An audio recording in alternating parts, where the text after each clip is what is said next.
Welcome to Level 1 training with Munro Forensic Actuaries. My name's Timothy Jenkinson.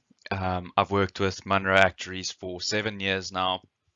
In addition to being an actuarial analyst, I'm involved with in-house training, the training of IOPs on our earnings assistant platform, and of course I'm involved with consultations and workshops. Although I've only worked from an actuarial point of view, I see 5 to 8 IOP reports on a day from different IOPs, including plaintiff and defendant. So in this presentation, we're going to go through 3 parts. It's going to be loss of earnings, the role of the actuary, and introduction to contingencies. So in part 1, we're going to discuss what is loss of earnings, the role of the IOP, calculation requirements, how the IOP report is used, and IOP joint minutes. So to put it simply, loss of earnings is the uninjured earnings, so had the incident not occurred, less the injured earnings, which is now after the incident what the claimant will earn. And then the loss is the difference between the two. Of course, there are further complications such as tax, inflation, mortality, and contingencies, but we'll discuss this in part 2, the role of the actuary. We never have and never will claim to be experts in the field of industrial and organizational psychology. We started offering training on how the actuary uses IOP reports, but many IOPs requested specific training on the IOP's role in third-party damages claims. The information we provide is based on actuarial principles, case law, judgments, and experience. So where in the process does the employment expert fit? Here we have a brief overview of the claims process, starting with the accident, where the claimant believes they've suffered some form of impairment as a result of this accident. The claimant then approaches the attorney, and the attorney has very minimal information at this point, so the attorney decides to send the claimant on to medical experts to be assessed. In these assessments, the medical experts come up with an opinion, and these opinions in the form of a report are sent through to the employment expert. So the employment expert looks at the medical opinions and derives uninjured and injured career progressions, after which the actuary calculates a final capitalized value, which is used for settlement purposes. An employment expert is an individual who's qualified to comment on the employment prospects of another individual in various contexts, but typically in a third-party claims process. They assist the court in determining the claimant's pre- and post-accident career and earnings potential. To do this, they have to fulfill 6 core competencies, which we'll briefly unpack. So firstly, there's vocational, right? And this is your workplace dynamics, HR principles, theories about career advancement. Secondly is psychological. This is your organizational behavior, motivation, and attitudes. These two are covered largely within the IP modules and qualification. Next, we have statistical. This is understanding the income surveys that are used, which benchmarks to make reference to, and why. Fourth is financial. This is understanding the time value of money so as to use the relevant income packages. Fifth, we have socioeconomical. This is understanding the current climate economics or the current economical climate, unemployment rates, and employment trends. And lastly, we have forensic. This is understanding the role that they play in the process. This is to assist the court, and need for proof to substantiate hearsay evidence. So final medical opinion is needed or needs to be provided to the IOP. If the claimant is young and still in school, an educational psychologist will also have to peruse the medical expert reports and needs to provide a report to the IOP that specifies the uninjured educational potential as well as the injured educational history and potential. The IOP should collect the details of the claimant use reliable market research to compare the claimant to counterparts, um, predict the claimant's career but for the incident and in regard to the incident, and provide earnings information at each point of the two narratives, which is the uninjured and injured narrative. So let's imagine we have a claimant, and we'll call him Bob. And Bob has a broken left leg, and has to visit one of the relevant medical experts or multiple relevant medical experts, depending on the nature of his injuries. And Bob will be assessed by the relevant experts. Um, so the occupational therapist will report on the extent to which Bob would be able to perform his inherent requirements of his chosen career, which is IT, information technology. So, for example, the OT should give details about whether or not Bob can still do or still be an IT expert. And these reports are sent to the employment experts. The employment expert gauges the functional limitation on employment ability. This is vital as the employment experts are not qualified to comment on functional ability. The medical opinion critical to determining the claimant's post-accident capabilities.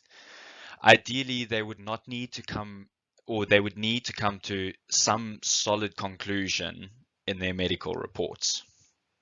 The second critical step is to speak to the claimant and get his life story. Once the interview is conducted, the expert then assesses what supporting information is needed to ensure a solid conclusion can be drawn. This includes interviews with Bob's employers, and then also to gather the gathering of tangible evidence, such as proof of level of education in the form of school reports or certificates, and the proof of income, such as pay slips, employer certificates, or IOP5s, are all well-founded and grounded forms of evidence. Collateral and proof are not the same. Proof of employment and proof of earnings are not the same.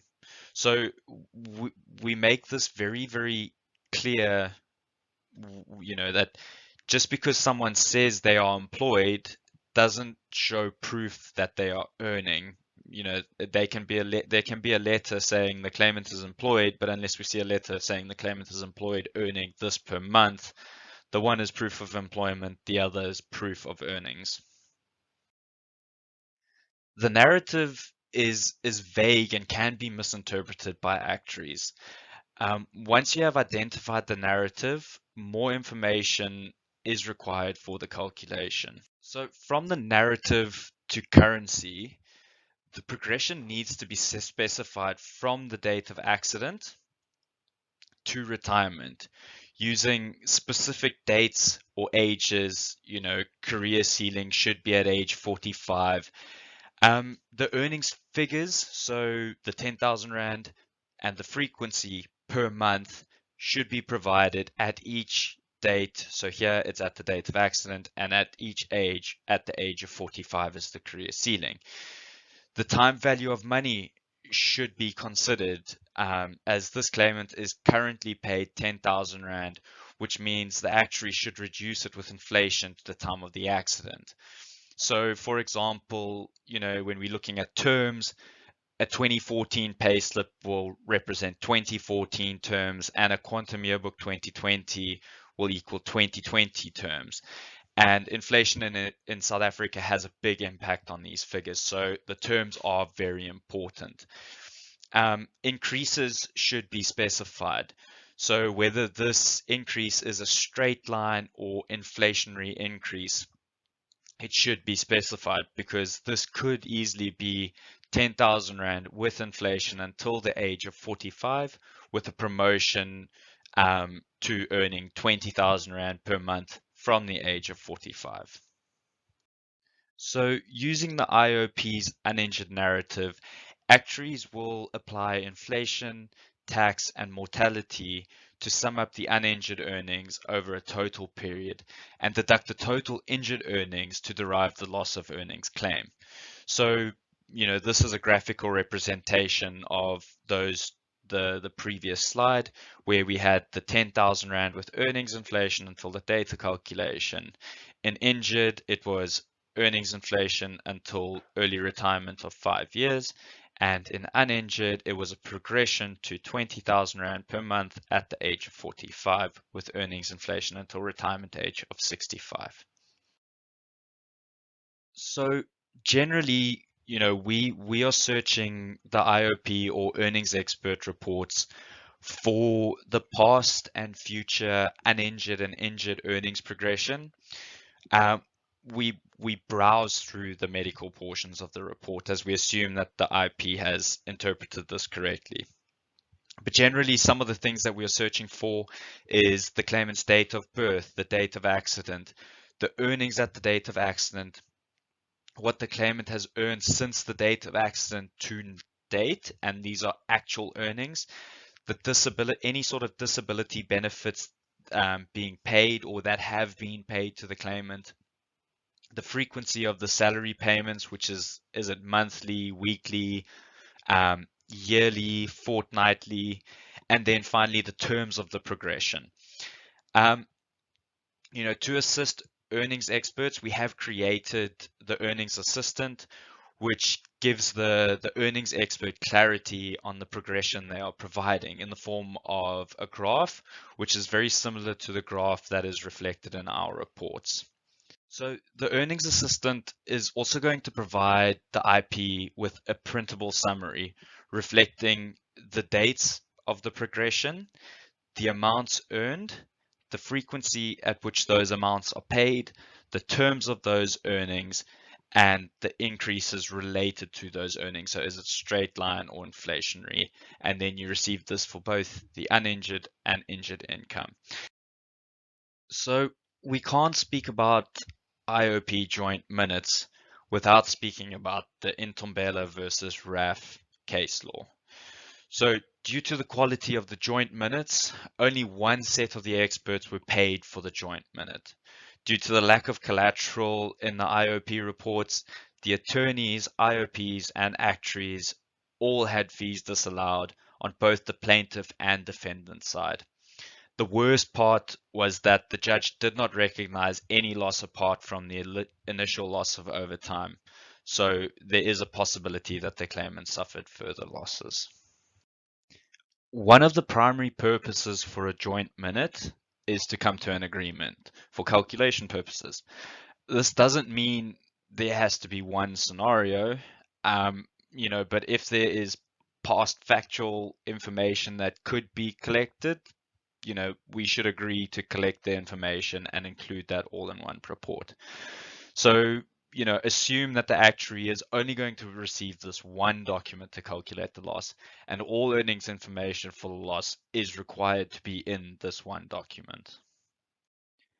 Often the claimant was unemployed at the initial report, but has since secured employment, and this is some sort of information that should be indicated when the IPs write their joint minute. If the Patterson sources from the initial IP reports were different, PE Corporate versus Deloitte, the IPs need to come to an agreement which one to use, else the actuary will use different figures. Or the IPs do not specify basic salary or total package. Depending on the actuary, one might choose to go with total package and another might choose basic salary. And this point has a significant impact on the calculation. In part two of my presentation, we're going to look at the role of the actuary. And in this, we're going to break it down into tax, capitalization, mortality, the RAF cap, and the actuarial report.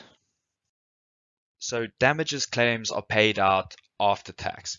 What that means is that we apply the tax on the uninjured earnings and the injured earnings. The after-tax uninjured earnings less the after-tax injured earnings is your past loss per month. We will apply the tax rates applicable in the country in which the income is earned, And for this reason, it is important for the actuary to know if any parts of the earnings are tax-free. For example, pension fund contributions. And if a pension fund contribution is stated, we must note that the actual contribution, so if it's 7.5% employer and 7.5% employee, or 15% employer and 7.5% employee, those figures should be stated so that the actuary doesn't have to make an assumption around those points. And the relevant tax deductions can be allowed for. On the other side, there's sometimes a misunderstanding that claimants who incorrectly do not pay tax should not get tax deducted. For example, a cash business. You know, yes, because the claimant is currently not paying tax, doesn't mean he is exempt from tax. The law is still that, if you earn over a tax threshold, you pay tax on the income earned. So we will apply that tax rate. So capitalization or discounting or net present value is actually a very simple calculation of increasing the future uninsured or injured earnings with inflation, and then decreasing the future losses by an interest rate, which is a conservative interest rate of 8.65%. This is after taxes and things that go along with earning interest, to get you the net present value of today's terms. So if I can put it in an example, if you have a shirt right now and that shirt is worth 100 Rand, with inflation of 6%, the shirt next year will be worth 106 Rand. So thereafter, we decrease each future value so that if the lump sum was invested today, the claimant can withdraw the actual loss suffered. So in our example, to buy your 106 Rand shirt next year, you'll need to invest 97 Rand today at an interest rate of 8.65% to get your 106 Rand. So in this example, we have a 30-year-old man at 5-year intervals.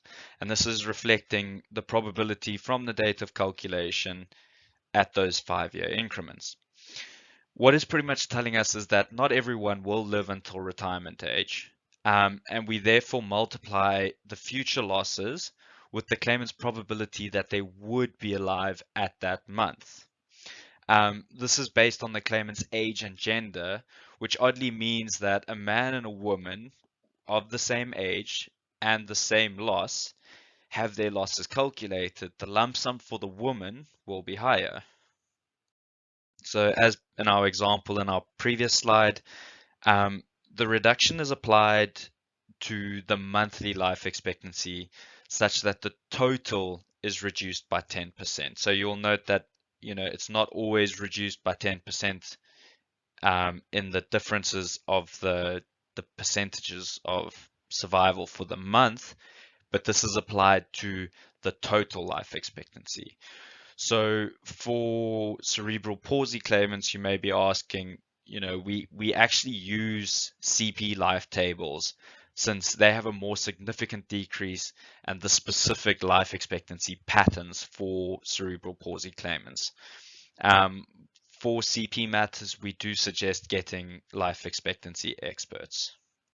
So in this slide, I want to visualize the impact of the actuarial calculation on 1,000 Rand per month. So you'll look at this graph and be like, well, that's not really 1,000 Rand per month. That's 1,100 Rand per month, Tim. And yes, this 1,000 Rand per month is an arbitrary figure from the past. So we've allowed for inflation and brought it over 1,000 Rand per month. So the next thing that we do is we're going to be doing discounting in the future. So we've inflated it with inflation and we're bringing it back with that investment rate to give you a net present value. So future costs or future losses are going to have a lower net present value than the initial cost. So if we look here, the future costs have lower net present value than the initial cost. Following this, we allow for mortality. So you'll see those future losses have been affected more than the initial losses. And we will sum all of these individual intervals to get the sum of the loss. So next, we have to consider the road accident fund cap. Matters where the accident has occurred before the 1st of August 2008, these matters could still claim an unlimited compensation. To clarify, the limit is per year and it's on the total loss.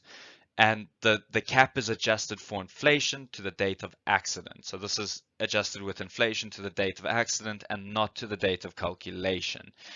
These updates are published quarterly in the Government Gazette. So here we have an example of the road accident fund cap. We note that the date of accident is in 2019, so the 160,000 Rand has been increased by the Government Gazette rates to 2019, which is slightly above 200,000 Rand, and then it is applied to each year going forward. And you'll note that this amount does not increase. So for a side note, for loss of support, the total loss for all dependents are limited to the cap amount, but we'll go into more depth about the loss of support and the cap of loss of support in our level 2 presentation. So as the actuary, our expertise comes in applying the mortality and discounting, which is only applied in the future. So legally speaking, past and future have very, very specific definitions. So the past refers to the time between the date of accident and the date of the report in question, and the future refers to the time from the date of the report onwards. So if we look at this, it's, the accident occurs, and until writing our report, this entire period is past to us.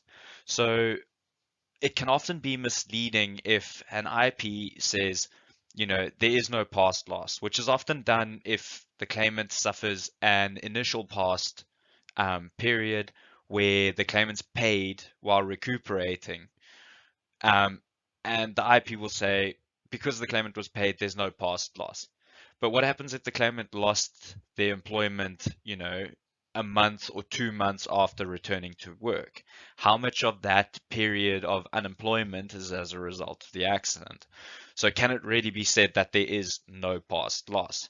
So this is something that is often a point of contention, and we as actuaries would have to make an assumption about, is this definition of past loss and an industrial saying there is no past loss when there is more than meets the eye. Let's look at a loss of earnings example from Munro Actuaries. If we, I want to point out two things. The first being the date of calculation. The reason I point this out is our reports are only valid for 12 months. So beyond the general information, which is stated in all the IP reports, we talk about the validity of our reports, and we don't feel the report is still valid and considers the correct information if it's more than 12 months out of date. And this is just, again, the effect of inflation in South Africa. And yeah, out of 12 months, there's likely to be newer CPI and more information that needs to be considered. The next thing is the basis of the claim, and this is just a general overview explanation of what we are calculating. Is the claimant unemployable? Is he retiring early? Is it just based on contingencies? In this report, Jane is considered completely unemployable. Since the date of accident, she has not returned to work to date. So next up, we're going to look at paragraph 4, well, the calculation for loss of earnings portion of our report. And let's dive in with, the unaffected and the affected earnings. These paragraphs are going to, these are very important parts of the report, as this is based on external experts. It's our interpretation of the earnings expert, and it's our interpretation chronologically, a chronological progression. So it has dates, the earnings, the taxation that has been applied, the terms of the earnings, and the retirement ages all included in this. And as we can see here, that this claimant is indeed unemployable. So graphically, right, we can see that this claimant is earning 10,000 Rand per month in 2021 terms, and we have allowed for earnings inflation until the age of 45, where the claimant receives a promotion, and then there's no further progression until retirement age 65. We also note that here the light gray is not represented on this graph at all, which is reflecting correctly that yes, the affected earnings, the claimant is indeed unemployable, as there is no graphical representation of employment. And then the last thing to consider on this page would be the contingencies, which is where the attorney has the biggest influence. But if the cap has an effect on our calculation, and no contingencies have been requested by the attorney and we're unable to get hold of the attorney, we do generally apply an illustrative contingency, as this needs to be applied before the cap. So in our report, we reflect our capital value lump sum, and we break it down into unaffected and affected, past and future for each of those. And in this case, we can see affected, the claimant is completely unemployable. We also show the contingencies and total losses as post contingencies. Following that, we have the actuarial assumptions. This is often overlooked, but here we specify our assumptions. So in this case, you can see that life table 2 has been reduced by 10%. And if you forget anything or forget how anything is calculated in our report, please look at the short one-page annex here, which explains the methodology that I've gone through today with you regarding our actuarial report. So in part 3 of our presentation, we're going to look at an introduction to contingencies. This is going to be, a background. This is your case law, basic principles, and how contingencies work. We'll follow this with an actual contingencies portion, and we'll look at direct loss, indirect loss, factors, and considerations. And then we will finally look at misunderstandings. I do want to note that we will go into more depth into contingencies in our level 3 presentation. So do join us for that. So when applying contingencies and the case law behind it, it's really the prerogative of the legal parties and the court, and the best expert to advise the attorneys on both the uninjured and injured contingencies is the earnings expert.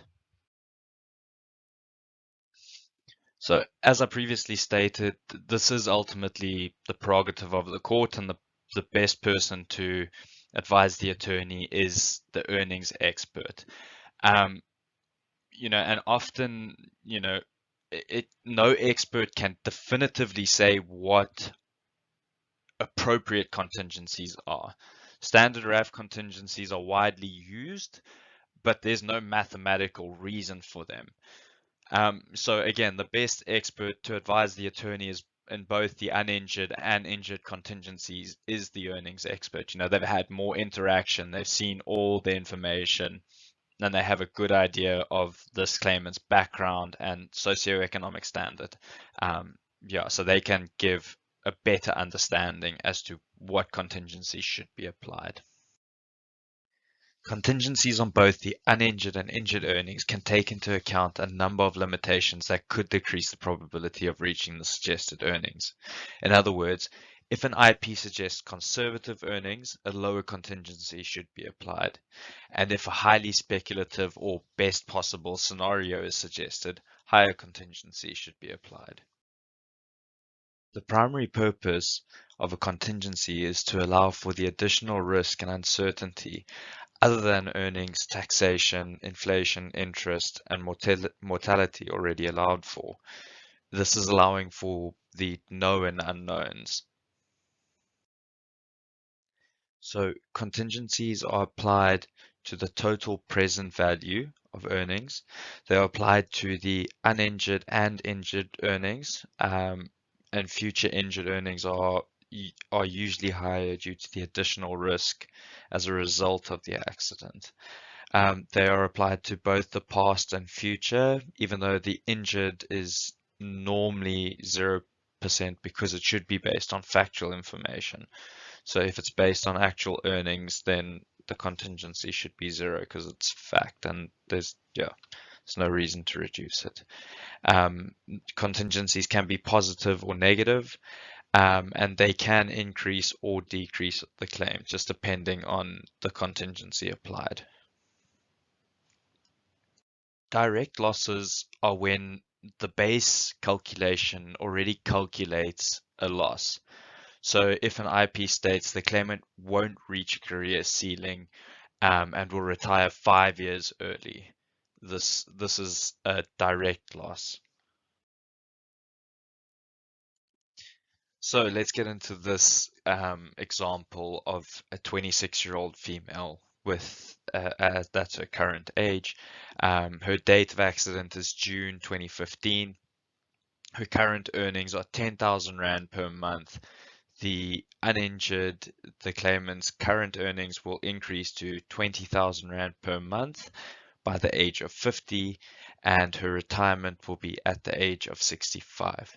Whereas in the injured, the current earnings will increase with inflation until early retirement age of 60. The loss of earnings can directly be expressed in the difference between the uninjured and the injured earnings progression. So the dark gray area is your direct loss of earnings.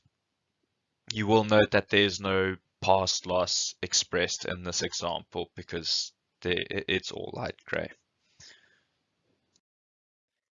Indirect losses is when the calculation does not include it and occurs when IPs say that the claimant might not reach the uninjured career ceiling or might retire early.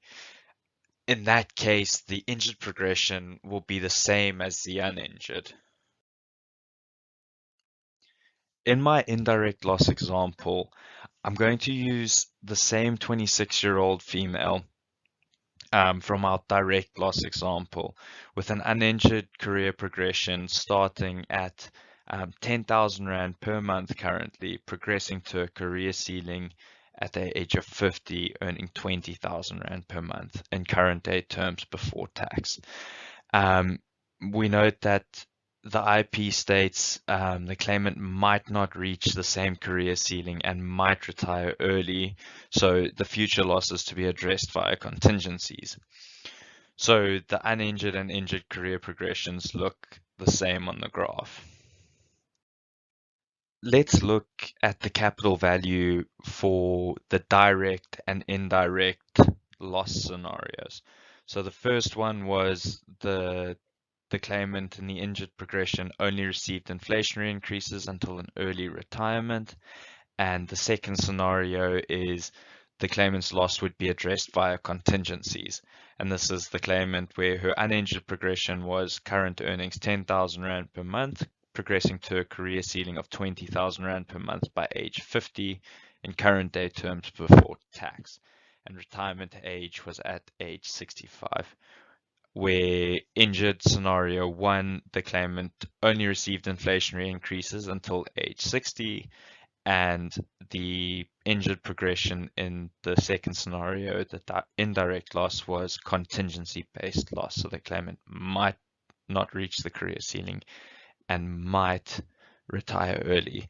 Both of those are might and thus has to be addressed via contingencies. So you can see a 10% contingency differential, which is a representation of the standard RAF contingencies, which is not a good mathematical representation or statistical analysis of contingencies. But it is what is used commonly. But the 10% gives you 397,000 Rand versus the direct loss of 1.51 million. And that's just based on the claimant won't receive any sort of promotion or progression in their career, and will retire early at the age of 60. We often get asked what contingencies to apply, and it's difficult to estimate the overall contingency for specific risks. The impact on the earnings should rather be allowed for explicitly. Most factors can be applicable in the uninjured and injured earnings, um, but just some of the factors to consider is we want to look at, what was the claimant's medical impairment before versus after the accident. His employment history, was his loss, did he lose a stable job at the date of accident, or did he have an erratic history? And has that erratic history continued after the accident? Um, the length of future work life, you know, a younger claimant is going to have a longer period of uncertainty in the future, and thus a higher contingency would be applied. Their level of education, so a career based on education should be explicitly calculated, as expected correlation between unemployment and lower level of education is there. So is the claimant retiring earlier or later? And what this means is how close is the claimant actually to that date of retirement. So an older person who has an accident closer to the date of retirement, will be impacted by early retirement more than a younger claimant who won't be affected as badly. Um, Promotion loss and delayed, this is like we're kind of looking, is it, the possibility versus the probability of a situation. And yeah. Then we would also look at the nature of the earnings. Is the claimant receiving stable income, and is it a package with sick leave? And what sort of income is going to be covered after the accident via sick leave and other forms of insurance? Then there's saved traveling expenses. So generally, lower earning employees spend more on travel. So, if the claimant is traveling to and from work and they don't need to do that as often, then this should be considered in the contingencies. Government workers, they are generally, they generally receive a pretty stable income, and even their notch increases are often not affected through their periods of sick leave and recovery. And the government will continue to pay these. Something we should look into with the nature of earnings and, just the earnings in general, is we should also consider things like overtime and whether the claimant was self-employed versus a part-time employment, and what sort of, cover would they have had from their employer. And then finally, we have location, and this is kind of talking about whether the claimant, what province they're in, and the unemployment in those provinces, whether they are urban or rural resident claimants. This is going to affect their travel to and from work, and what sort of consistent work they would have. When choosing contingencies for a claimant, there will always be a large correlation between many factors. And there will also be interaction between these factors as well. Since the past and future periods vary a lot depending on the claimant, and the time since the DOA and the time until retirement, it is best to avoid a generic one-size-fits-all type of contingencies. Sometimes a good fit by age method will work well, but this can also have an opposite impact, which is intended, depending on the earnings in the uninjured and injured progression. A common area of concern is the ambiguous wording when an IP mentions contingencies. Often, a specific direct losses are mentioned, such as, the claimant the claimant will not reach the pre-accident career potential. And we can calculate this assuming that the claimant will only receive inflationary increases. But then in the conclusion of the report, wording such as all losses should be addressed via contingencies means the opposite. And in this case, the injured earnings will be assumed to be the same as the uninjured, and the lowered earnings will be calculated by reducing the earnings via a contingency. So often we'll see an IP refer to early retirement, and they'll state that the claimant might retire early. And this is purely because, like the early retirement, it isn't really their field of expertise and they're uncertain and they get into this ugly, cyclical loop where, their solution is they quote other experts or they state the losses to be addressed via contingencies. But, the best thing to do is find the correct expert who is able to comment on the early retirement of the claimant. Yeah. Thank you for joining us on the Level 1 training with Munro Forensic Actuaries. Um, we thoroughly appreciated your time, and please do join us for the Level 2, 3, and 4 presentations in the near future. Thank you and have a wonderful day.